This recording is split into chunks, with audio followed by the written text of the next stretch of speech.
book review and the Observer's Calendar on episode 366 of the Actual Astronomy podcast show. I'm Chris, and joining me is Shane. We are amateur astronomers who love looking up at the night sky, and this podcast is for everybody who likes going out under the stars. So we received a bit of a book review from our good friend Dave Chapman. Shane, do you want to take a quick read of this one? Yeah, for sure. So Dave sent this in, and the title of the book is The Story of the Universe in 100 Stars. Not to be confused with All the Stars You Should Know, which Dave Chapman has been working on. Yeah. He's Dave's a real superstar, you could say, of the stars. Man. Yeah, You've been I'm turning into you. You've been hanging around with somebody with a bad sense of humor for too long. No kidding. All right, so Dave begins this by saying, when I received this book as a 70th birthday gift this summer, at first I was worried. I'll tell you about that after, as this is supposed to be a book review. This book teaches us much about astronomy and astrophysics by telling the story of individual stars. It is a case of communicating the general by focusing on the particular. For example, the first star described is, I'm not going to say this right. Hikoboshi? Hikoboshi? Yeah, I don't know. Hikoboshi? Okay. I'm not sure. Which is the same as Altair, but the Japanese version. Right off the mark, the author teaches us that the stars are for everyone and that different cultures have different sky stories. Picking at random the story of Zed Camelonautus? No, Chameleontis. Which I don't know. Zed Chameleon, I think. Zed Chameleon, okay. Introduces black dwarf stars, which I'd never heard of. The story of the sun is all about the astronomical unit. There is no obvious internal organization of the 100 stars. They are not even numbered. Each chapter is only 2 to 3 pages long, so it's a great book to read in available moments. Paraphrasing the author, the 100 stars have little in common. Some are bright and well-known, others are feeble and observable only in professional telescopes. Most don't even have sensible names, just catalog numbers. The book is written in a good scientific journalism style, avoiding jargon and mathematics, using plain language to convey the ideas. I believe most amateur astronomers and even professional astronomers would enjoy this book and would learn from it. Now, why was I worried? I have been working on a book concept called Stars You Should Know, and for a split second, I thought Great someone... title. Great. I wonder where that title... Okay, keep going. And he said, for a split second, I thought somebody had scooped me. Although there is a small overlap in the subject matter of these books, in brackets, the author's real book and my imagined one, I really did not have anything to worry about, as I quickly discovered. The book under review is very science-oriented, where mine will be more observational and cultural in theme. Portions of my work on this have appeared in guest appearances on the Actual Astronomy podcasts with Canadian hosts Chris Beckett and Shane Ludke. The author of this book, I believe, is Florian Freistetter? Yeah. Freistetter, something like that. And it's called The Universe in 100 Stars. The Story of the Universe in 100 Stars. Yeah. So thanks, Dave. Appreciate the review. I was not aware of this book, but it does sound interesting. It does. I am very much looking forward to Dave's book, though, simply because when he came up with this idea, I had bought him brunch last Christmas. So we sat there for a few hours and drank a couple pots of coffee. And he kind of, we were just chatting, and he kind of had mentioned this, thinking about, I thought of this other book, but I'm not going to do it. And I'm like, that's a really good idea. This, all these, he was, I think, originally working with something like the title of the 100 Brightest Stars or the 100 Most Interesting Stars or something like that. And he started detailing it. I'm like, wow, these are really good stars everybody should know. And then we slowly have transformed some of those into a podcast where I think we're ended up covering, I think in total, like 50, I think, ish. In the end is what we'll end up covering once we do the last episode in November or December. So we'll have included about half of the 100 or 110 that Dave has in mind. They are the sort of the 100 stars. If you can learn those 100 stars, then I think you will have a pretty good understanding of the stars in the nighttime sky that you use to navigate. Yeah. I think that would be a really good book. If Dave is going to go forward with it. I'm super excited. And if he's on the fence, here's a vote to do it.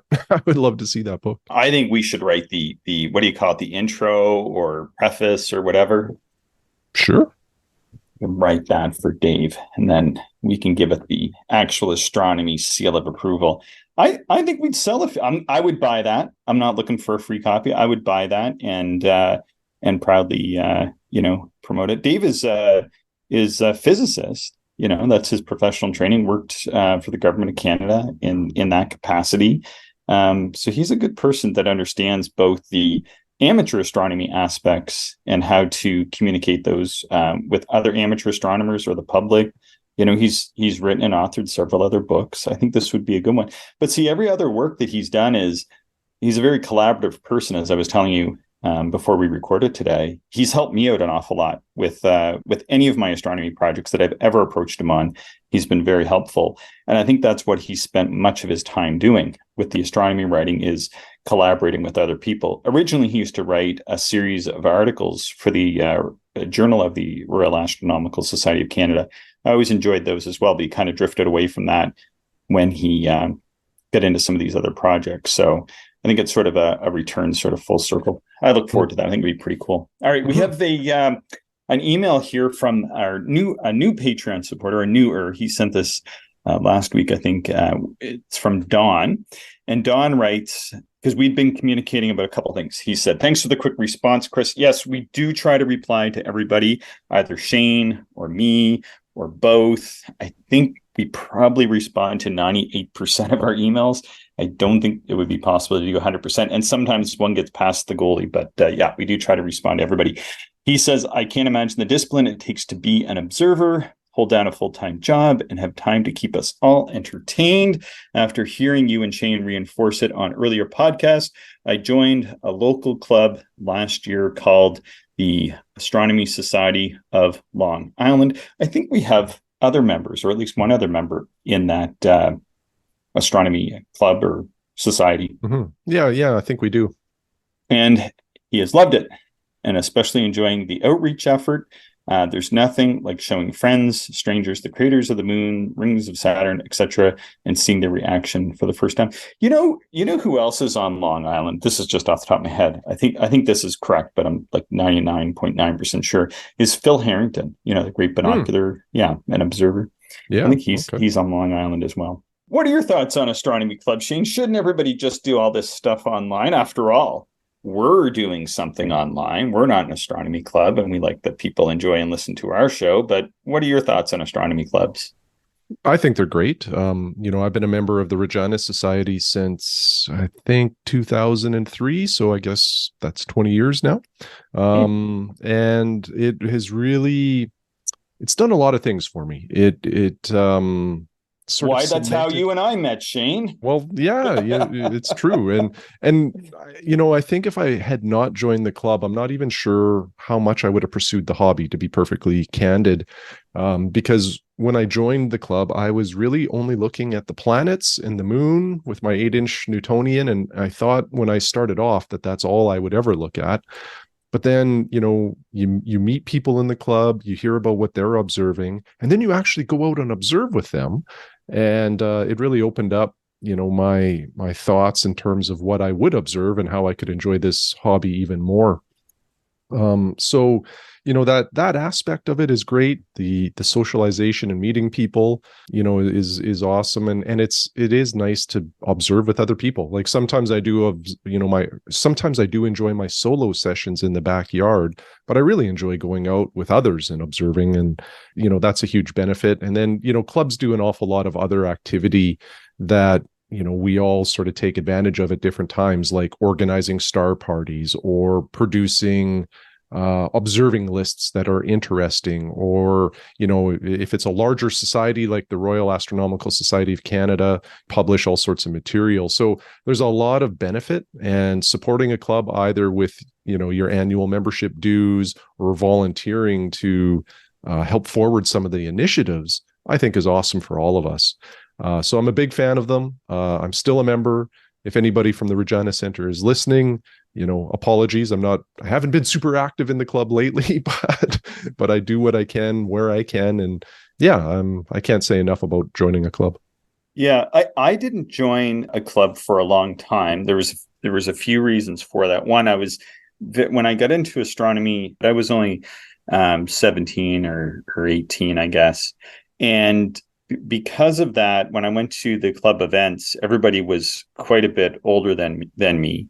And I found that a bit I don't know. I enjoyed it. Everybody was very nice and everything, but as well, like the events were or like the club meetings were taking place on Friday nights, and I was like, I'm not going to a club lecture on Friday night. This is not happening. I have other things to do, and with other life events, I just wasn't going to join. But I sort of loosely became interested in joining the RASC, and then eventually I did join.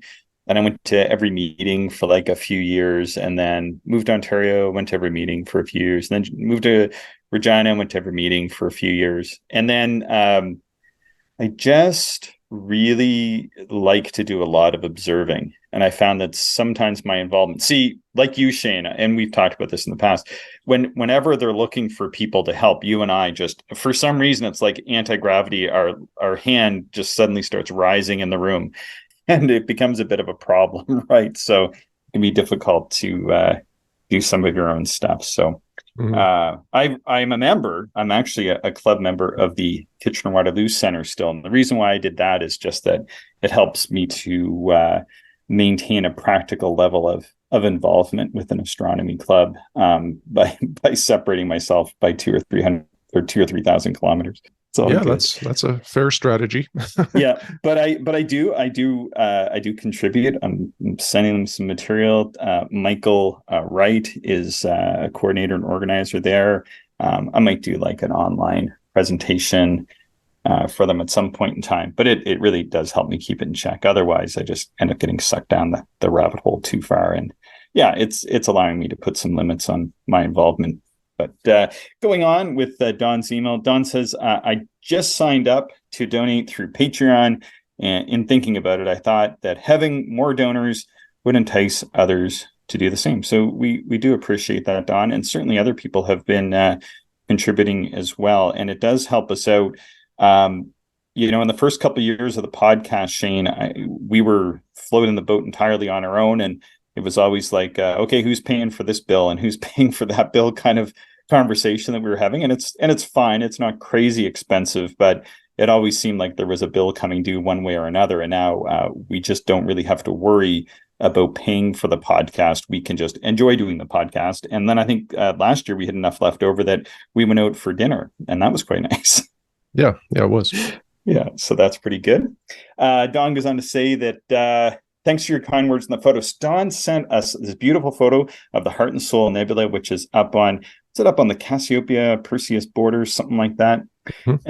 Says it was taken with an Explorer Scientific 6-inch refractor and a ZWO ASI color camera using a Skywatcher EQR6, which is very similar to my mount that is not in my observatory yet. I had a great guiding that night, or I had great guiding that night. And it is 55-minute exposures. Wow, that's 250 minutes. What's that, like 4 hours or something? Yeah, that's a long time. That. Holy smokes. He was using an Optolong Lenhance filter. He says, I'm not yet fluent in the processing end of things, but use software called Cyril to fine-tune the stacked image. I'll periodically share some shots with you if I think they may be worth. And he said, he kind of downplays his great imaging capabilities, as some people do. But I really do think it's a beautiful photo. He goes on to say, once again, thanks for your efforts you and Shane put into the show. I'm constantly learning so much as a listener. Regards, Don. Thank you so much, Don. Yeah, that's really nice. Appreciate the support. We had a RASC member who's a solar photographer, and they had sent me a solar image back last year, and I enjoyed it. And then Alistair Lang, when I was looking for photos for the RASC Observers calendar, and Alistair helps me with the calendar, and he recommended that person that, you should contact Richard for a photo. I said, I think I have a photo from Richard already. So I went back and looked at the photo again. Now, I don't think I had made the connection that he was an RASC member. And I went, this should go in the calendar. So I contacted him and said, Alistair mentioned that you would be a good contributor for the calendar. Are you interested? And he was really excited. But again, I think he downplayed his astrophotography as well. The funny thing about astronomy, Shane, kind of getting back to the clubs, is that there's so many different aspects of it that some people are into solar observing and into double stars. Some people like to look at deep sky objects or take photographs or sketch or whatever it is. You can almost pick like a particular interest. Michael Wright has hit on this in the last episode. We read one of his emails about different people. Somebody's like really into lunar observing. Somebody's really into comets. Somebody's really into looking at, he's observing some of the ARP galaxies right now. You can almost become like that club expert in that one facet, whatever it is. It's pretty cool like that. So sometimes I think people don't realize that maybe as much, that, yeah, even though maybe you are but you are an amateur astronomer like we are, you can become a pretty good expert fairly quickly compared to just about anybody else that you would at least have locally. So kind of neat like that. Yeah, absolutely. I had a note here from Chris. It's fairly just a few lines. Do you want to just read it really quick, and then we'll get into maybe talking about the calendar some? Yeah. So he says, "Hi, Chris. Hope all are doing well. I've been quiet on email, but still listening. My club is considering a bulk purchase of the 2024 RASC calendar. I'm wondering if the calendar is geared towards Canada's northern latitudes. We are on Long Island in New York, so we are approximately 40 degrees north. I recall a recent episode where you said you were writing the calendar differently and want to make sure it will apply for us. I believe we are purchasing through the Astronomical League. P.S. I sold my Lost Mandy AZ8 and purchased a Berlebac Planet and Rowan Astronomy AZ100. The leap in quality and design is amazing. Now to get out there and report. Have a great weekend." I'm very interested in both of those mounts, actually. So am I. I'd be very curious to hear some reviews and reports on that. Yeah, I get it. I think he bought his AZ8 or AZ8, which is a Loms Mandy mount. So Loms Mandy is a long-standing producer of high-quality mounts. I've spoken with them. I was super eager in the AZ8. And they're even thinking about doing one for the 11 as well. And then Rowan Astronomy is a new organization building mounts. And they are both very appealing. Now, and he says that the design is different, but people should know that initially the AZ8 was much less expensive. It came with a tripod. There's some other differences with the AZ8 versus the Rowan, I think, which is significantly more expensive and doesn't come with a tripod. It's just different. It's just a step. It's a step up in price. And of course, when you do pay considerably more, you're going to get maybe some different capacity and different qualities in the device itself. So I don't want to knock Loms Mandy. They've done an excellent job there too. But they did unfortunately have to increase the price when they re-released it. So I had put my name on the wait list for an AZ8. I was going to buy one. Mm-hmm. And when they re-released it, the price was getting close to what I could get an EQ AZ6 used for. And in fact, that's what I ended up doing, is I bought the AZ EQ6, which has some other functionality. But originally I was hoping just to get a purely AZ mount. But anyway, I think that's neat. I'll be looking forward to his report. Mm-hmm. Well, thanks for the email, Chris. I've had a few emails about the calendar, and I haven't really shared as many details with the calendar. So as some of our listeners may know, and maybe not as many of them know about this, but I'm the editor for the RASC Observers Calendar. And this is a physical calendar you can tack on your office wall or observatory wall or bathroom stall or wherever you want to put it. And it's a volunteer position. So I just do this out of the goodness of my own heart. I don't know, in a way, I don't know why I do it, but I do it. We sell thousands of calendars each year, and it represents a significant source of revenue for the RASC. And it is a big responsibility, and I spend much more time on this than working on most other things, and perhaps more time on that, or at least as much as this podcast. Yeah. just with our side conversations, I know you put a lot of time into it. Yeah, and I haven't talked about it as much on the podcast. There's been a few reasons. So at first, the first year I did it, which I think was the first full year we were doing the podcast, sort of coincidentally enough, the reason why I was asked to do it was because of the podcast. And my long-term goal was to sync the calendar with the podcast. So it is a volunteer position, and much like how Shane and I just do the podcast for fun, it's sort of like that in a way. Each month we do the objects to observe in the night sky, or more recently as we've renamed it to the observer's calendar for the month. And it is because of that, it's taken a couple of years for me to sync up the calendar with how we're doing our monthly podcast. But that was one of the goals in me taking on the project, because I think that sort of consistently month to month, our monthly episodes and what you can see in the night sky has sort of been one of our flagship things that we've done with the podcast, Shane, I think, if I'm not misspeaking here. Yeah, I think that it's probably one of our more popular or more consistently popular episodes that we release on a regular cadence. It always gets a lot of listens. Yeah, we have sort of a particular way of doing it, and I've always enjoyed it. I didn't think it would, when we started doing them, I didn't have any idea of the popularity or anything. And, it really has helped us along. And I think it is also helping to focus my own astronomy in that as well. I'm not sure about you, Shane, but I find it helpful to go through all that stuff. Yeah, definitely. So I started working on it, and I worked on it for about a year or so before I actually became the editor. So I was kind of plodding away on it. They ended up getting into a bit of a jam. Yeah, I think is probably the way to put it, where the previous editor was looking to stop doing it. And they wanted to make sure that whoever took it on had that background of generating that kind of data. And they also wanted to make some improvements. And what it boiled down to was we were already doing that in the podcast. Mm-hmm. So it was, a good way to kind of carry that forward. And for me, what I liked about it is that previously, when I was first helping to make up the notes for our objects to observe in the night sky each month, I was using a variety of different references, and I always struggle with the fact that it wasn't consistent. So different materials might use Eastern Standard Time. They might use a different time zone.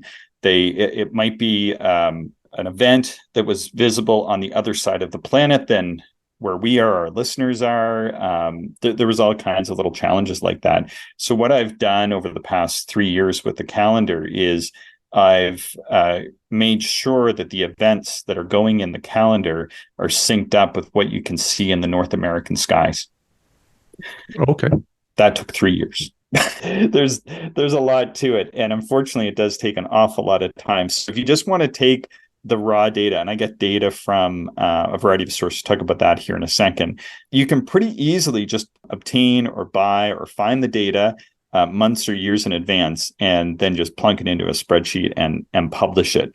But that's not what I'm doing here. What I'm doing is actually going through and looking at all the events. But Shane, just to bring you in, I've thrown up some softball questions, because I've had several emails from people both through the podcast as well as outside of the podcast asking about the calendar. Maybe I can just start and just, if you don't mind, I know we're not that much into pre-scripted kind of questions, but I just put these on here anyway, which were questions from other people. Maybe I'll just have you read them one by one. Yeah. So the first one on the list here is just, where can you use the calendar? And really, this gets back to Chris's email here, just about, is it only good for Canada, or can other folks get into it too? The short answer is North America. When we run the calendar data, we set it for both 40 degrees and 50 degrees north latitude, which are for southern and mid-Canadian latitudes. And thanks to the podcast, I'm also getting fairly good at rounding things out for nearby locations. So more and more, I'm putting things like, instead of saying Eastern Canada, I'm saying Eastern North America, because 40 degrees does extend down. And more, I'm also looking at the regions around, because, of course, even in Canada, we have observers and peoples up to the Arctic Circle, up and past 60 degrees north latitude. And that wasn't as well encompassed in previous editions of the calendar either. And so I'm trying to include those regions, and then going down as far as maybe even like Mexico, and taking a look at how events are going to play out down there. That part is not completely done, but I'm getting close. I think it's close enough to say that if you get the calendar, it's going to say that an object is so many degrees away from the moon, for example.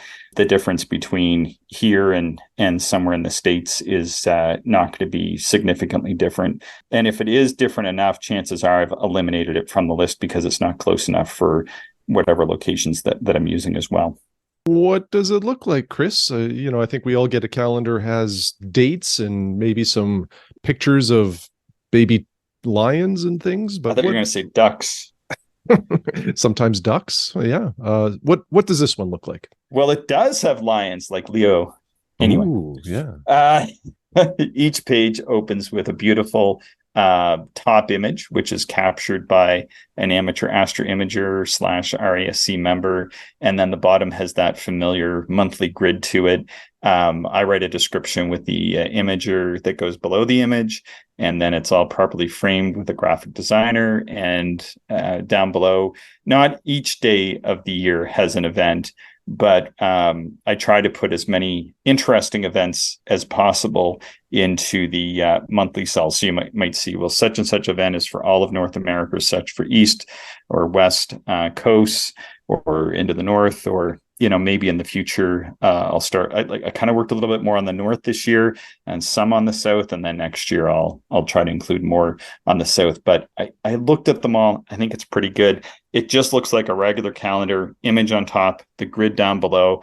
But then we also have a little section for where the planets are each month and how you can find them in the nighttime sky. And then, of course, in each of the cells, if there's like a planetary opposition or greatest elongation or things of that nature, I'll include those as well. And then Dave Chapman actually has included historical highlights. But okay, we'll go on to the next question. Sure. You've mentioned you've been working on this, kind of like last year was your first kick, and this is, I guess, round 2. What improvements are in the calendar for, is it 2024? What improvements are there for 2024? There we go. Thank you, Shane. The graphic designer and I, who's Michael Gatto, we also used to observe together when I lived out east, and we spent, more Michael than me, spent a lot of time redesigning the calendar this year. And it has more of an observer's feel to it. So this includes little cool planet icons. So it has almost, but not quite, like a vintage feel to some of those things, like you might have seen sort of more recent trends for how things are being presented in more of a graphical format. And so we're doing that. We used a new font and new spacing to make it more readable. And we've worked really hard to set up a set of guidelines for both imagers, for the graphics, as well as for the printing. So it's like a threefold way to improve the print quality that ends up being in the hands of whoever buys it. So what I did is I had imagers submit their work earlier. So I got the images a little bit earlier than we have in the past. I ran a test print at our printers, and then they mailed out and distributed for review copies to myself, to our graphic designer, to our office, to each imager, and to a small review panel. And we made corrections based on that physical printing. And also I had additional sets of images from people who submitted images, but I wasn't sure how it would look once it was printed. And so I printed things a couple different ways. And then with that imager, we selected the image that would work best for the calendar in a few instances, and made some corrections. So that is a very painstaking process. Mm-hmm. Yeah, that sounds like a painstaking process for sure. But it looks so nice. Mm-hmm. See, the challenge is that everybody, for the most part, is taking, and there's exceptions in this calendar as well, are taking digital images. And the way that an image presents on a computer screen is that it's backlit. Okay, it's being lit by the computer. And so it will look different when it is printed off and being front lit by whatever light is in the room. And we all know this. And the imagers, they all know this as well. But because of that, we made some different selections based on how some things printed. For example, Eric, who's a listener to the show, he submitted a sketch, and the sketch was in positive relief. So it was, the nebula was in graphite and the background was white. Okay. And what we talked about was whether or not it would look better like that as he had sketched it, or whether it should be in negative with the colors reversed, where the nebula would be white and the background would be black with white stars. So I didn't know. And I didn't just want to make a random call. So we printed both and we talked about it and we selected one of those. There's a lot of work to go through and do that for every image. Yeah, absolutely. Wow. That's really nice. Yeah. And this is just what I'm doing for fun. I don't know, but it is neat to do this. There was a few other people who authored calendars in the past. There's not as many of us anymore. People like Terrence Dickinson, unfortunately, passed away this past year. He used to have a calendar. That's no longer in production. Guy Otwell used to have a calendar. I'm not sure if that's still in production or not. There was a few other people in the past that would produce calendars of a certain quality, and I'm trying to get it up to that quality with the type of events people are interested in. And it's been successful. We're selling more calendars. We are selling 30% more calendars year over year since I've been taking it down this process. Right on.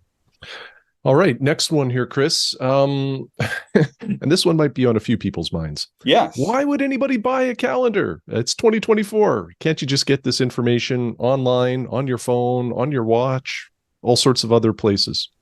So the short answer is no.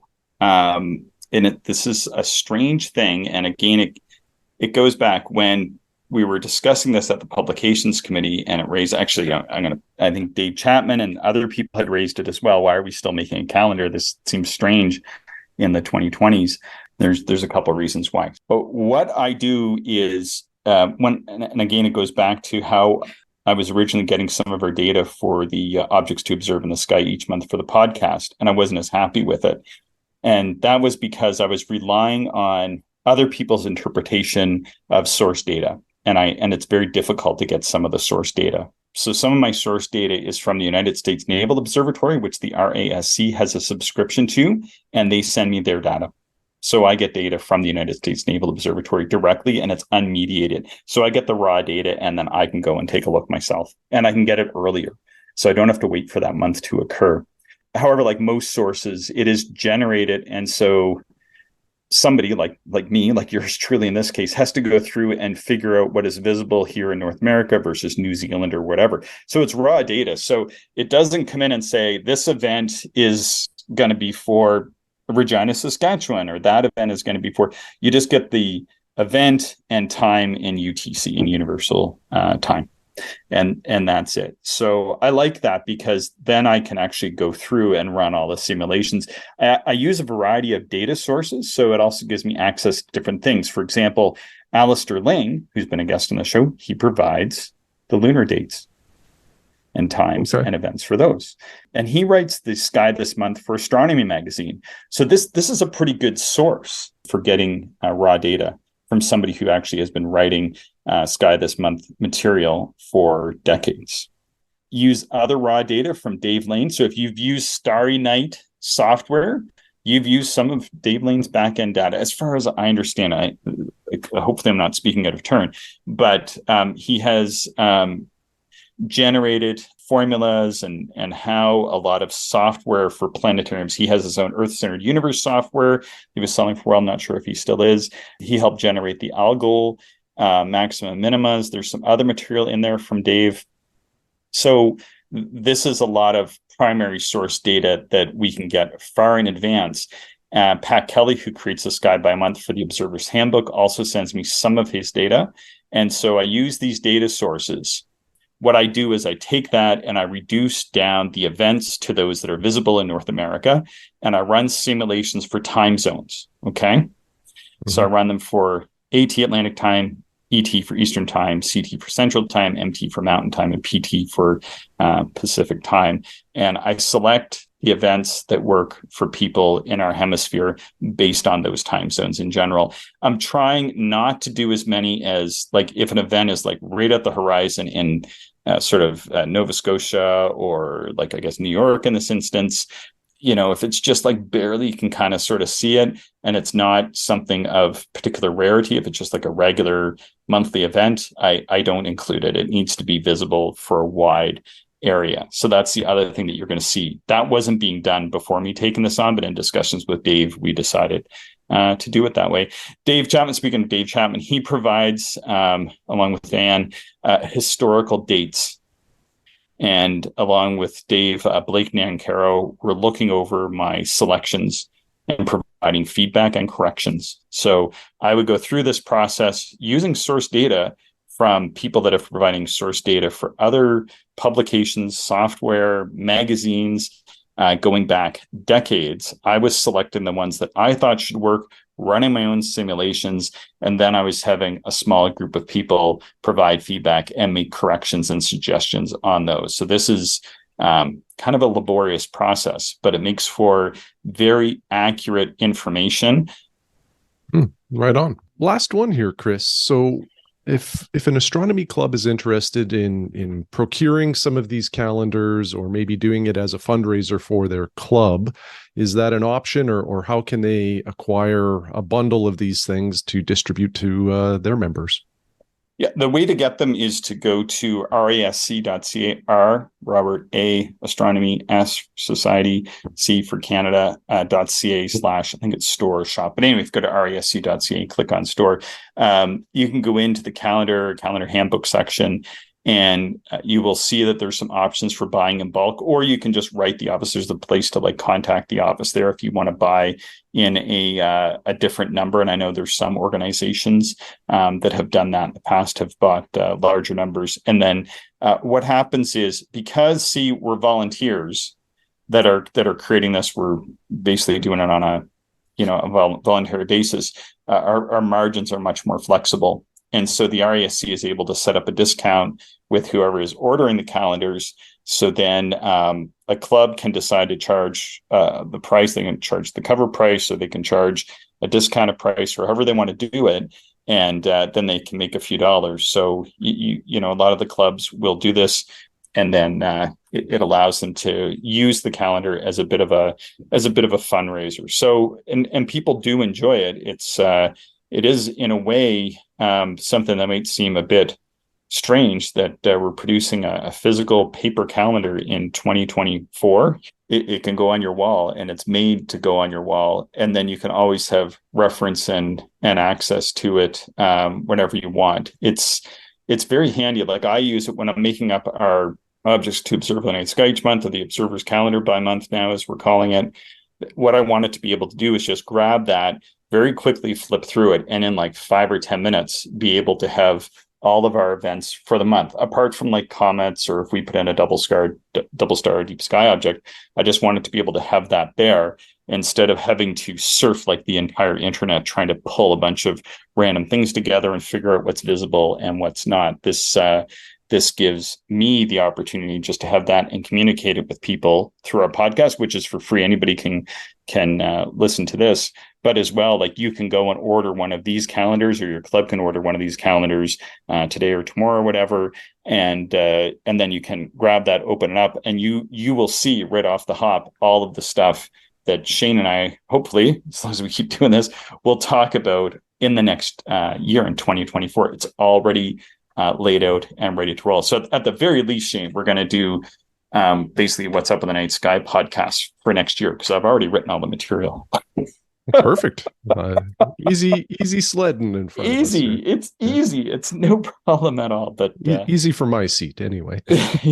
yeah. And doing the podcast, and that is some work in itself. So having this stuff already ready to go is beneficial. One thing I wanted to do before talking about this, and this took about a year to do, is I made the calendar to work like this last year.